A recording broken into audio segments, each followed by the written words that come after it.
भारत में तुर्की के सेब भारत में बहुत बिकते हैं। भारत में मांग उठ रही है कि ये जो तुर्की के सेब हैं इनका बॉयकॉट किया जाए। कोई तुर्की का सेब नहीं खरीदेगा क्योंकि तुर्की हथियारों से भारत के खिलाफ पाकिस्तान की मदद कर रहा था। बाकायदा इसके लिए व्यापारी समुदाय प्रोटेस्ट कर रहा है। लोग आज सड़कों पर उतरे थे और प्रदर्शन कर रहे थे तुर्की के बॉयकॉट पर।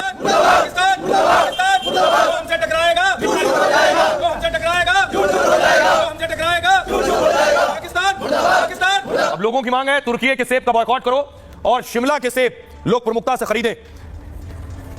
क्या यह संभव है? देखिए जरा तुर्की से भारत में क्या क्या आता है और किस किस चीज का बॉयकॉट करना पड़ेगा। यह सेब, तुर्की के सेब दुनिया भर में बहुत मशहूर है और भारत भी बड़ी मात्रा में तुर्की से सेब मंगाता है। शिमला, पुणे, दिल्ली तक में तुर्की के सेब बहुत बिकते हैं क्योंकि भारत 1,30,000 टन सेब हर साल आयात करता है और हर सीजन में 1200 करोड़ रुपए तक का कारोबार होता है। लेकिन अब तुर्की के सेबों का बहिष्कार होने लगा है। तुर्की के सेबों की मांग लगभग 50% तक गिर गई। इससे खुदरा बाजार में सेबों की कीमत 20 से 25 रुपए बढ़ गई है। पर लोग कह रहे हैं उस देश से सेब आकर क्यों खरीदे जो हमारे खिलाफ है। हम लोग हिमाचल, उत्तराखंड, कश्मीर के सेब खरीद रहे हैं। ईरान, अमेरिका और न्यूजीलैंड के सेब की भी मांग बढ़ गई।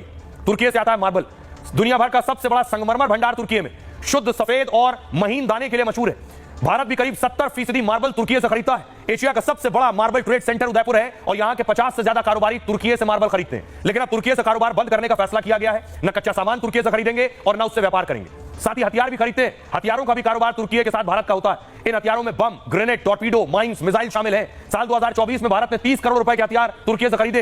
एयरगन, पिस्टल, रिवॉल्वर जैसे हथियारों के पार्ट्स तुर्की से आते हैं। तो भारत भी एयरक्राफ्ट और उसके पार्ट्स तुर्की को देता है। टेलीकॉम उपकरण और इलेक्ट्रॉनिक मशीनरी भी भारत निर्यात करता है। लेकिन अब हथियारों का कारोबार भी बंद करने की मांग हो रही है। सुनिए जरा क्या कुछ कह रहे हैं लोग। लोगों में गुस्सा भी है और लोग मांग कर रहे हैं कि तुर्की का दाना पानी भारत में बंद होना चाहिए। सुनिए। तुर्की का पूरी तरीके से बाइकाट होना चाहिए। कुछ समय पूर्व जब तुर्की में भूकंप आया था तो भारत ने खुल के मदद की थी। तुर्की की एक सामान पहुंचाया था। तुर्की एहसान फरामोश है, इसका पूरी तरीके से बाइकाट करना चाहिए। टर्की का नहीं खाएंगे तो मर तो जाएंगे नहीं। टर्की का कोई चीज आ रही हो सीधे सीधे उसने पाकिस्तान का पहले दिन से समर्थन किया था। टर्की की हर चीज का बहिष्कार करना चाहिए। तुर्की देखिए एक ऐसा छोटा सा देश है और वो जब कहीं पनाह किसी को नहीं मिलता है तो गए गुजरे लोगों के साथ ही जाते हैं। जो लोग आतंक का साया पाल रहे हैं, आतंकवादियों को पाल रहे हैं, उसके जानते हुए भी मदद कर रहा है। ये बहुत घोर निंदनीय अपराध का काम कर रहा है। ये जो हमारे देश के लोगों को तकलीफ दे रहे हैं, उनकी सिंदूर को उजाड़ रहे हैं ना, उनसे बिल्कुल इसका खत्म कर लेना चाहिए। जो आतंकवाद का साथ दे रहा है, जो इंडिया को खत्म करने में या कहीं ना कहीं से नुकसान पहुंचाने में मदद कर रहा है, उसके साथ व्यापारिक संबंध रखना तो मेरे हिसाब से कहीं तक के उचित नहीं है। वो पाकिस्तान की मदद कर रहा है तो मैं इसको बहुत ही गलत तरीके से देख रही हूँ और हमें ये कोशिश करनी चाहिए कि हम जो भी चीजें इंपोर्ट कर रहे हैं हमें वहाँ से अपना जो नेबरिंग रिलेशन है वो खत्म कर देना चाहिए। उनके साथ भी वही व्यवहार होना चाहिए जो पाकिस्तान के साथ हुआ। भारत और पाकिस्तान में युद्ध हुआ है, उसमें टर्की ने ओपन सपोर्ट पाकिस्तान को किया है, जो हमारे देश के हित में नहीं है। हम उसका पूरा विरोध करते हैं। मेरे को कोई आइटम उनकी रखने में कोई इंटरेस्ट नहीं है। जो हमारे देश के साथ नहीं है हम उनके साथ नहीं। तो आपने देख लिया लोगों का कहना क्या है। लेकिन सिर्फ ये सेब और मार्बल से काम नहीं होगा। इसकी आगे की तैयारी है। आगे की तैयारी है कि आपको याद होगा ये मालदीव वाले मोइजू हैं।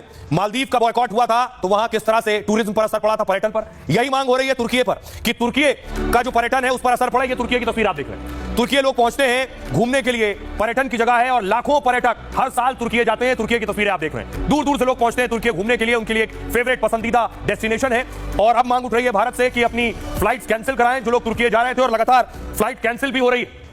आपको बताऊं कि तुर्की लोग जाते हैं और भारत टूरिज्म के मामले में तुर्की की कितनी मदद करता है। ये तुर्की की तस्वीर है। पहले मालदीव ने मोदी और भारत से दुश्मनी मोल ली थी, जिसका सबसे ज्यादा असर उसके टूरिज्म सेक्टर पर पड़ा। मालदीव के पर्यटन में भारतीयों का 28% योगदान था। बड़ी संख्या में भारतीयों ने मालदीव का प्लान कैंसिल कर दिया, जिससे मालदीव को करीब 400 करोड़ रुपए का नुकसान हुआ था। इसके बाद मालदीव और मोइजू भारत के सामने झुक गए।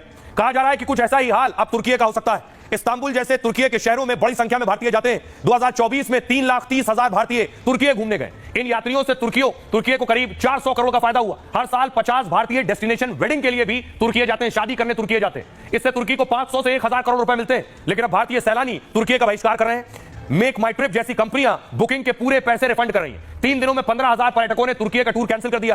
करीब 50,000 से ज्यादा भारतीय टूर कैंसिल करने वाले सितारों के अलावा भी आम सैलानी तुर्की से किनारा करने लगे। तुर्की का अनुमान था कि भारतीय सैलानियों से 2,000 करोड़ का मुनाफा होगा इस बार। लेकिन जब सैलानी जाएंगे ही नहीं तो होटल और टूरिज्म को नुकसान होगा। 1,000 करोड़ रुपए तक का उसे सीधा घाटा हो सकता है। आइए अब आपको सुनवाता हूं। सुनिए जरा इजी माई ट्रिप के फाउंडर और मुखिया क्या कह रहे हैं और सुभाष गोयल क्या कह रहे हैं।